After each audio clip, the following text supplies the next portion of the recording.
மலர்தான் விழுந்தது, குளமே அதிர்ந்தது, பனிமேல் நில ஒளி மலர்ந்ததே.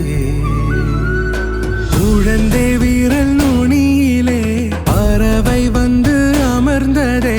கிணற்றிருளில் நிலவினொளி வளையலன மிதந்ததே.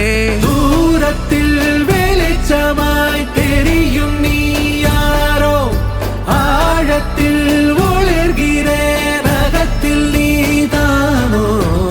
சரி சரி மா பாப்ப மத பமரி சரி சரி மா பாப்ப மத பம